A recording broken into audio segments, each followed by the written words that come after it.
Hello' students, আজি আমি class 9-ৰ অনুশীলনী 6.2-ৰ 7 নম্বৰ কুৱেশ্যনটো কৰিম। 7 নম্বৰ প্ৰশ্নত কৈছে যে এই প্ৰশ্নটোৰ এটা উক্তি এ আৰু আনটো যুক্তি আৰ বুলি নামাকৰণ কৰা হৈছে। তলৰ বিকল্প এ, বি, চি আৰু ডিৰ পৰা শুদ্ধ উত্তৰটো বাছি উলিওৱা।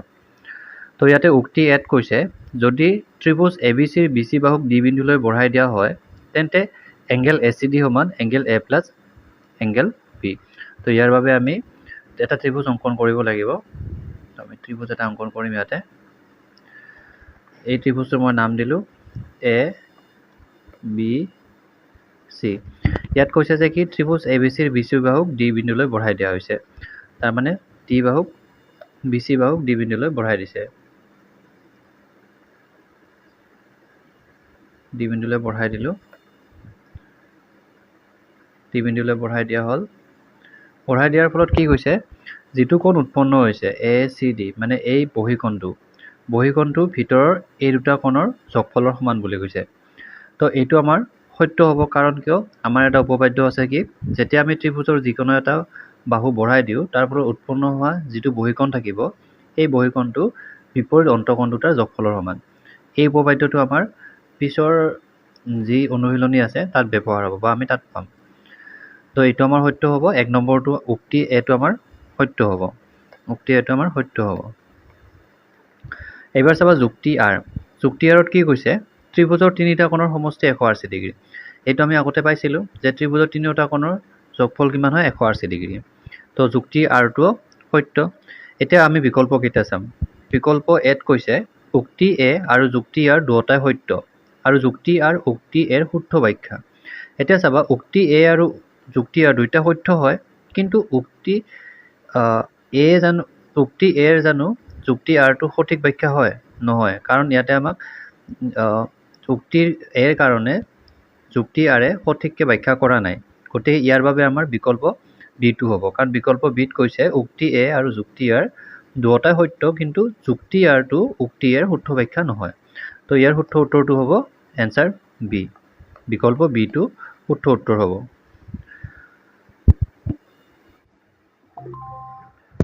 এতিয়া আমি কুৱেশ্যন নাম্বাৰ 8টো কৰিম। কুৱেশ্যন নাম্বাৰ 8ত কৈছে স্তম্ভ 1ৰ লগত স্তম্ভ 2 মিলোৱা। স্তম্ভ 1ৰ এত দিয়া আছে যদি x ডিগ্ৰী আৰু y ডিগ্ৰী দুটা পৰস্পৰ পূৰক কোণ আৰু 2x সমান 3y হয় তেন্তে xৰ মান আমাক এতিয়া উলিয়াব দিছে। এতিয়া প্ৰথমতে আমি জানিব লাগিব পূৰক কোণ মানে কি। পূৰক কোণ মানে হ'ল যেতিয়া দুটা কোণৰ যোগফল 90 ডিগ্ৰী হয় তেতিয়া এটা কোণটোৰ পূৰক কোণ বুলি কয়। যেনে 60 ডিগ্ৰী আৰু যদি 30 ডিগ্ৰী যোগ কৰোঁ তেতিয়াহ'লে আমি কিমান পাম 90 ডিগ্ৰী পাম। তো তেতিয়া আমি কি বুলি ক'ম 30ক 60ৰ পূৰক কোণ বুলি ক'ম আৰু 60ক 30ৰ পূৰক কোণ বুলি ক'ম। ঠিক আছে। তো এতিয়া চাবা আমাক ইয়াতে কি দিয়া আছে যে x আৰু y পূৰক কোণ বুলি কৈছে। তাৰমানে x আৰু y যোগ কৰিলে কিমান হ'ব 90 ডিগ্ৰী হ'ব। এইটো কথা গম পালোঁ। এতিয়া চা তাৰপিছত কৈছে যে কি 2x সমান 3y। 2x সমান 3y। 2x সমান 3y। তো ইয়াৰ পৰা আমি yটোক যদি এইফালে লৈ আহোঁ তেতিয়াহ'লে হ'ব কি x ডিভাইডেড বাই y আৰু 2টোক যদি সেইফালে লৈ যাওঁ তেতিয়া পাম আমি কিমান 3 ডিভাইডেড বাই 2। 3 ডিভাইডেড বাই 2 পাম আমি এইটো হ'ল। এতিয়া এইখিনিক অনুপাতত বিভক্ত কৰিলে পাম আমি কি x is to y is equal 3 is to 2 হ'ল। তাৰমানে x আৰু y ৰ অনুপাতটো কিমত বিভক্ত হৈছে 3:2। এতিয়া দুইটা যদি মই যোগ কৰোঁ 3 আৰু 2 তেতিয়াহ'লে কি পাম 5 একক পাম। আৰু 5 এককে কি বুজাই আছে 90 ডিগ্ৰী বুজাই আছে। হ'ল। ইয়াৰ পৰা 1 একক সমান কিমান পাম আমি 18 ডিগ্ৰী পাম। কেনেকৈ পালোঁ? কাৰণ 5টো এইফালে লৈ আহিলে কি হ'ব 90ক 5ৰে হৰণ হ'ব। হৰণ হ'লে আমি 1 একক সমান 18 ডিগ্ৰী পাম। আৰু ইয়াতে এক্সে কিমান একক লৈ আছে 3 একক। গতিকে 3 একক সমান কিমান হ'ব এইফালে 3 পূৰণ কৰিলে এইফালেও 3 পূৰণ কৰিব লাগিব। তো আমি পাম 54 ডিগ্ৰী হ'ল। তো ইয়াৰ পৰা এক্সৰ মান গম পালোঁ আমি কিমান 54 ডিগ্ৰী। তাৰমানে এটো কাৰ লগত হ'ব এটো কিউৰ লগত হ'ব। এইটো কিউৰ লগত হ'ল। এতিয়া আমি বি নম্বৰটো চাম। বি নম্বৰ চোৱাৰ আগত এইখিনি মই মুচি লৈছোঁ। এতিয়া বি নম্বৰটো কি কৈছে বি নম্বৰত কৈছে যে কি যদি এটা কোণ নিজেই তাৰ পূৰক কোণ তেন্তে কোণটোৰ মাপ উলিওৱা। তো ভাবাচোন এনে কি কোণ আছে যি নেকি নিজেই নিজৰ পূৰক কোণ। যদি ধৰিব পৰা নাই তেতিয়াহ'লে আমি ধৰি ল'ম যে ধৰা হ'ল এটা কোণ আছে এক্স। তো সেই কোণটো নিজেই নিজৰ পূৰক কোণ, মানে এক্সৰ পূৰক কোণটো কি বুলি কৈছে, এক্স বুলি কৈছে।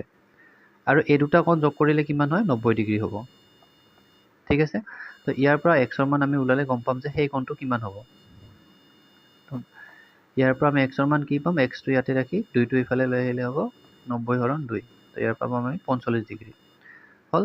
এতিয়া চা 45 ডিগ্ৰী আৰু 45 ডিগ্ৰী যোগ কৰিলে আমি কিমান পাওঁ, 90 ডিগ্ৰী। তাৰ মানে 45 ডিগ্ৰীটো নিজেই নিজৰ কি হয়, এটা পূৰক কোণ হয়। হ'ল। তো ইয়াৰ সহায়ত আমি গম পালোঁ বিটো কিমান হ'ব, বিটো থাকিব এছৰ লগত, বিটো হ'ব এছৰ লগত। এইখিনি মুচি লৈছোঁ। এতিয়া চাবা চি, যদি এক্স ডিগ্ৰী আৰু ৱাই ডিগ্ৰী কোণ দুটাই পৰস্পৰ সৰল কোণৰ জোৰ, তাত যাতে এক্স মাইনাছ ৱাই ইজিকেল 60, তেন্তে ৱাইৰ মান উলিয়াব দিছে। তো কৈছে যে কি এক্স আৰু ৱাই ডিগ্ৰী যি দুটা কোণ আছে, সেই দুটা কোণে কি কাম কৰে, সৰল কোণ এটা গঠন কৰে। অৰ্থাৎ এক্স প্লাছ ৱাই সমান কিমান হ'ব, এক্স প্লাছ ৱাই সমান হ'ব, সৰল কোণ হ'লে 180 ডিগ্ৰী হ'ব। চৰি, এইটো ভুল হৈছে, এক্স প্লাছ ৱাই সমান 180 ডিগ্ৰী হ'ব। ঠিক আছে, আৰু এটা আমাক সমীকৰণ দিয়া আছে x minus y is equal 60 degree দিয়া আছে। এতিয়া এই দুটা সমীকৰণ যেতিয়া মই যোগ কৰিম তেতিয়া দেখা পাম যে কি ইয়াৰ পৰা এক্স প্লাছ এক্স 2x হ'ব, আৰু ইয়াৰ পৰা ৱাইৰ মান কি হ'ব, কেঞ্চেল হ'ব। আৰু এইখিনি কিমান পাম, 0, 8 6 14 4 হাতত থাকিলে 1 আৰু 7 1 2, 240 ডিগ্ৰী। তো ইয়াৰ পৰা এক্সৰ মান পাম কিমান, 240 ডিগ্ৰী হৰণ 2। তো 2ৰে 2 যাব একবাৰ, 4 যাব 2 বাৰ, আৰু 0 এটা আহিল 120 ডিগ্ৰী। তো মই ইটো নাইবা ইটো যিকোনো এটা সমীকৰণত এক্সৰ মান বহালে মই কি পাই যাম, ৱাইৰ মানটো পাই যাম। তো মই 1 নম্বৰ সমীকৰণত ৱাইৰ মানটো বহাম, এক্সৰ মানটো বহাম। 1 নম্বৰ সমীকৰণটো আছিল এইটো x plus y is equal 180 degree. তো ইয়াতে এক্সৰ মান 120 ডিগ্ৰী বহালে ৱাইৰ মানটো আমি পাম। তো ৱাই সমান হ'ব কিমান, 180 হৰণ 120 ডিগ্ৰী সমান 60 ডিগ্ৰী হ'ল। তো 60 ডিগ্ৰী ক'ত আছে, 60 ডিগ্ৰী আৰত আছে, তাৰমানে চিটো কি হ'ব, আৰ হ'ব। এতিয়া বাকী থাকিল কি, একেই যদি এটা কোণ নিজেই তাৰ সম্পূৰক হয় তেন্তে কোণটোৰ মাপ হ'ব। এতিয়া সম্পূৰক কোণ মানে কি হয়, সম্পূৰক কোণ মানে হ'ল যেতিয়া দুটা কোণৰ যোগফল 180 ডিগ্ৰী হয় তেতিয়া কোণ দুটাক এটা কোণটোৰ সম্পূৰক কোণ বুলি কয়। যেনে 120 আৰু 60, এই দুটা কোণ যোগ কৰিলে কিমান পাম, 180 ডিগ্ৰী। এতিয়া 60ৰ সম্পূৰক কোণ হ'ল 120 আৰু 120ৰ সম্পূৰক কোণ হ'ল 60। ঠিক একেদৰে আমি এনে এটা কোণৰ উদাহৰণ দিব লাগে কি যিটো কোণ নিজেই নিজৰ সম্পূৰক কোণ হয়। অৰ্থাৎ এনেকুৱা কি কোণ আছে, 90 ডিগ্ৰী। 90 90 যোগ কৰিলে কি পাম, 180 ডিগ্ৰী। অৰ্থাৎ 90 90 সম্পূৰক হয়, 90 90 সম্পূৰক হয়। তো ইয়াৰ উত্তৰটো হ'ব কি, পি।